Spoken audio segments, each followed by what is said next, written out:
Michael, Mark, hey, congratulations for To Leslie. Thank you very much.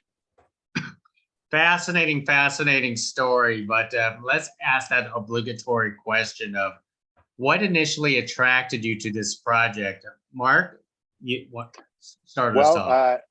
Michael was very dead set on having me play this guy. I didn't know that if I could do it. And it was the middle of COVID. And I was like, do I really need to do this? And he sort of like just kept coming. You know, he wasn't going to let me say no. He enlisted other people to pester me. And then when I finally talked to him, you know, he said he was a fan of my show, and I believed him. And I thought that this would be a challenging thing for me to do, and that if I wanted to continue acting, I should take the challenge, you know, and take the opportunity that Michael gave me. So through persistence and eventually me finding some courage, I did it. Well, for you, Michael, why did you want to direct something like this?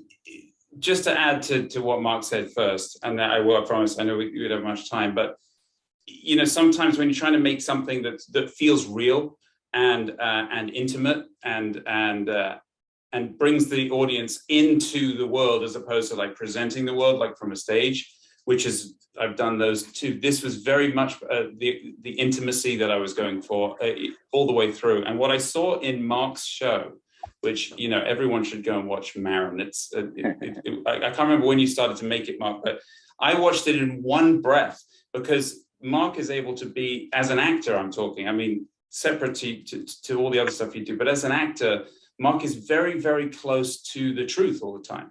He's not hidden behind layers. And it's really hard to do. And I found it's really hard to do when they try and play versions of themselves. But there was such a kind of openness to the character that you played in Maron, which was close to you, that I just knew instantly that you were going to bring that to this. And this movie is a very different movie if you don't have that entryway through Sweeney as someone that you believe, who's not just like, hey, I'm going to give you a job because, that's what the script says. No.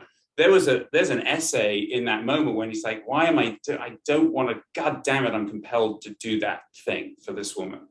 I just wanted to add, because that's what acting is to me, is you know, erasing a lot of the distance between you and the truth.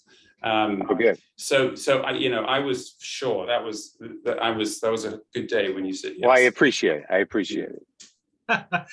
Mark, tell me about getting into that space of Sweeney's character and acting opposite of Andrea as a result.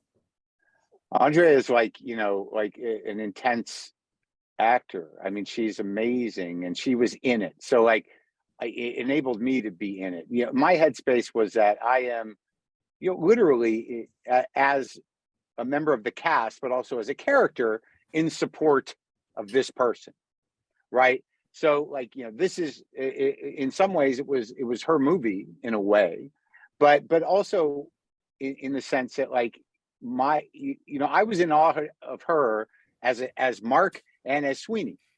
So there, it was sort of kind of all meshed together. And I think it was why Michael got what he intended to get, was that like, I wasn't seeing that much difference, but the difference between me and Sweeney is pretty big. You know, there were decisions to be made around how I spoke. There were decisions to be made about, you know, what I was thinking when I spoke. You know, I turned off a lot of Mark. Sweeney's not a neurotic character. He's not, you know, really, you know, hard on himself in the way that I am. So there was a lot of things about, you know, him reckoning with his past. And part of that process was, you know, by helping and in light of that, you know, kind of falling in love with Leslie. So I let that stuff happen by getting Mark out of the way. Great. Well, hey, thank you very much, gentlemen, for carrying this conversation with us. It is a terrific story. And I can't imagine if you won the lottery, I could see Mark probably would buy more guitars. So thank you very much. Thanks so much. Thank you. Thanks, Gabe.